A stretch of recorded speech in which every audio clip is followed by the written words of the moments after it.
Hello बच्चों, कैसे आप लोग? आई होप कि समझ में होंगे। कल है 31 अगस्त और 31 अगस्त को होने वाला है वीकली टेस्ट। किसका? क्लास 9 का, वो भी हिंदी का। ठीक है, इसको जल्दी देखना है। इसमें जो जो चैप्टर आने वाला है मैंने सिर्फ उसी चैप्टर को लिया है। कंफर्म इसमें से क्वेश्चन जो है वो आएगा ही आएगा। ठीक है, इसके अलावा अदर सब्जेक्ट का भी मैंने वीडियो ऑलरेडी डाल रखा है। अगर आपने अभी तक नहीं देखा है तो एक बार जाकर उसे जरूर चेकआउट करें। मैं लिंक आई बटन और डिस्क्रिप्शन दोनों में दे दूंगा। और अगर चैनल पर पहली बार आया है तो लाइक से सब्सक्राइब करके बेल आइकन को जरूर प्रेस कर दे, ताकि आने वाला हर नए वीडियो का नोटिफिकेशन आपको टाइम टू टाइम मिलता रहे। तो चलिए शुरू करते हैं मोस्ट इंपॉर्टेंट क्वेश्चंस जो कल आपके एग्जाम में ज़रूर से ज़रूर आने वाले हैं। ठीक है, ये वो सारा क्वेश्चंस है जो आपके एग्ज़ाम में आएंगे ही आएंगे। चलिए सबसे पहला शुरू करते हैं नंबर 1 से। लेखक के अनुसार हम कैसे प्रतिमान अपना रहे हैं? आजकल जो हमारा ट्रेंड चल रहा है उसके हिसाब से हम लोग क्या कर रहे हैं, तो कैसे प्रतिमान को हम लोग अपना रहे हैं? उत्तम, सच्चे, उन्नत या झूठे? तो एग्जैक्ट हो जाएगा नंबर डी, झूठे प्रतिमान को अपना रहे हैं।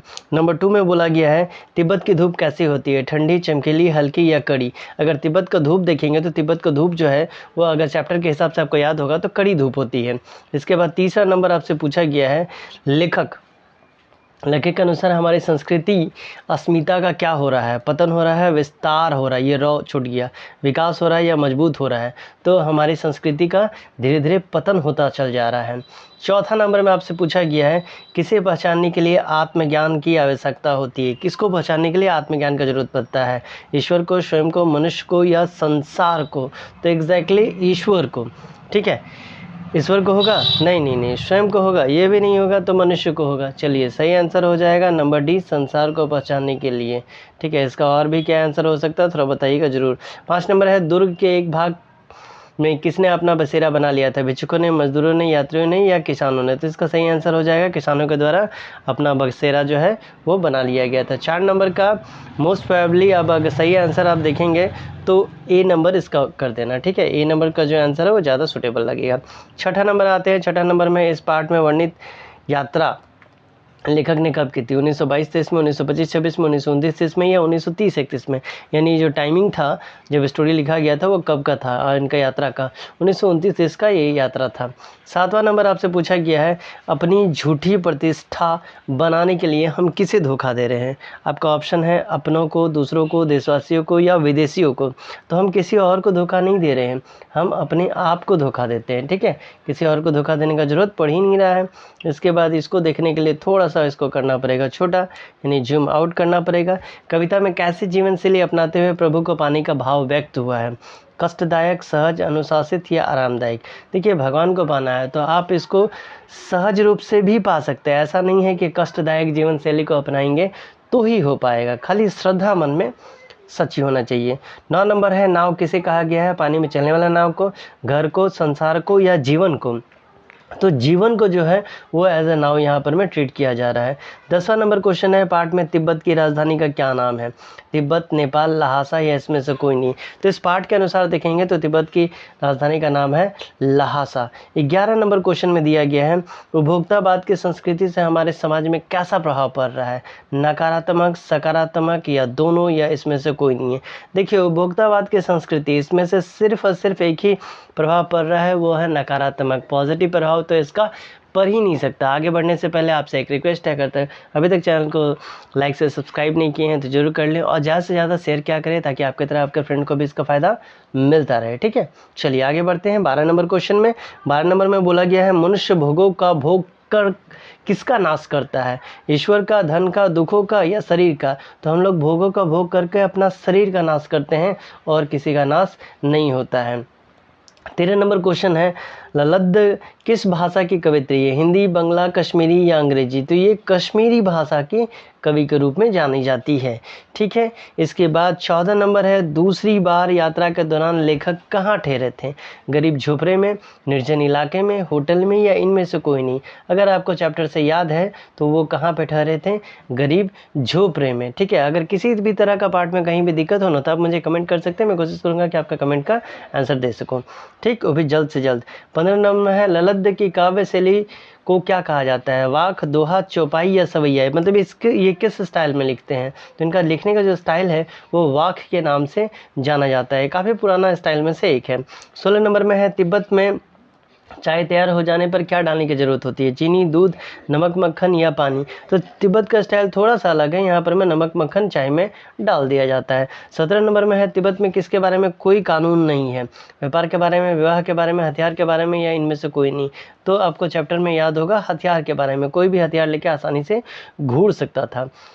18 नंबर में है आपका, कवित्री ने ज्ञानी किसे कहा है? किसके अनुसार? कवित्री के अनुसार ज्ञानी कौन है? योग साधना करने वाला, बहुत पढ़ा लिखा, भोग विलास में लिप्त रहने वाला, यह सहज भाव से अपने मन में परमात्मा खोजने वाला।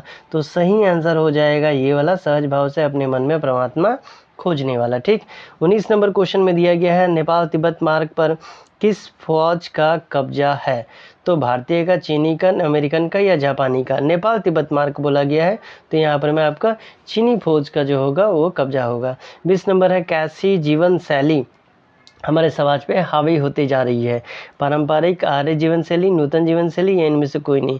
तो नूतन जीवन शैली, यानी लोग मॉडर्न होते चले जा रहे हैं। समय जैसे जैसे बदलते जा रहे हैं, लोग क्या हो रहा है, मॉडर्न होते चले जा रहे हैं। तो ये था MCQ।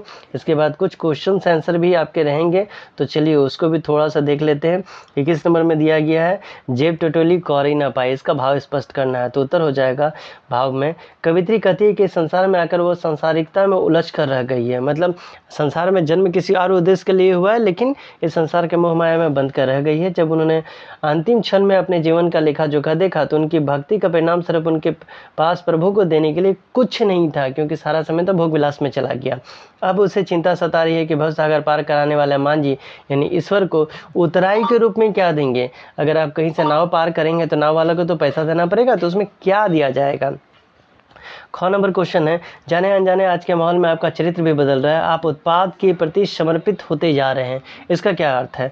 तो उत्तर हो जाएगा, इन पंक्तियों में लेखक भारत के एक एक व्यक्ति के अंदर इस एहसास को भरना चाहता है कि वो उपभोग करते करते उत्पादों को क्या हो जा रहा है, गुलाम होते चल जा रहा है। वो जीवन का लक्ष्य को यही उपभोग ही मान बैठा है। तात्पर्य यह है कि हम उत्पादों को उपभोग नहीं कर रहे, बल्कि उत्पाद जो है वो हमारा उपभोग कर रहे हैं। ठीक है, तो ये है इसका कॉन्सेप्ट। बढ़ते हैं अगले क्वेश्चन की तरफ, जो है 22 नंबर को थोड़ा सा कर लेते हैं जूम। अब यहाँ पर मैं देखिए क्या दिया है, मैं पुस्तक के भीतर था, लेखक ने ऐसा क्यों कहा, उनको ऐसा क्यों लगा कि वो पुस्तक के भीतर है? तो इसका उत्तर हो जाएगा, लेखक को पुस्तक पढ़ने का बहुत शौक था। अब वहाँ उन्होंने कंजूर यानी बुद्ध वचन अनुवाद की 103 पोथियाँ मिल गई, जिन्हें वे पढ़ने लगे। इसी कारण उन्होंने कहा अब मैं पुस्तकों के भीतर था, यानी वो पुस्तकों में खो गए थे। 23 नंबर क्वेश्चन आपसे पूछ रहा है, कवित्री द्वारा मुक्ति के लिए किए जाने वाले प्रयास क्यों व्यर्थ हो रहे? तो इसका उत्तर होगा, कवित्री संसारिक मोह माया, लोभ आदि बंधनों से मुक्त नहीं हो पा रही है। ऐसे में वो प्रभु के भक्ति सच्चे मन से नहीं कर पा रही है। उसकी सांसों की डोर है जो है वो अत्यंत कमज़ोर है। उसे लगता है कि उसके द्वारा की जा रही सारी साधनाएं व्यर्थ होती जा रही है, इसलिए उसके द्वारा किए गए मुक्ति के सारे प्रयास जो है वो विफल होते चले जा रहे हैं। ठीक। इसके बाद हम लोग आते हैं नंबर 24 में। 24 में आपसे पूछा जा रहा है, सेकर की खेती की मुखिया भिक्षु किस स्वभाव के थे? सेकर की खेती के मुखिया भिक्षु किस स्वभाव के थे? तो सेकर की खेती के मुखिया भिक्षु बड़े भद्र पुरुष थे। भिखमंगे के वेश में रहते हुए भी वो उनसे बड़ी प्रेम से मिले, जो थोड़ा सा आश्चर्यजनक था। 25 नंबर क्वेश्चन है, भारत की महिलाओं की तुलना में तिब्बत की महिलाओं की सामाजिक स्थिति कैसी थी? लहासा की और पाठ के आधार पर बताइए। ठीक। तो इसका उत्तर हो जाएगा, तिब्बत की औरतें पर्दा नहीं करती थी, वे अतिथि का स्वागत सत्कार भी करती थी। तिब्बत की औरतें जाति पाति छुआछूत में विश्वास नहीं करती थी, जबकि भारत में औरतें पर्दा में रहते हुए जाति पाति एवं छुआछूत को मानती है। यही अंतर भारत और तिब्बत की औरतों में था।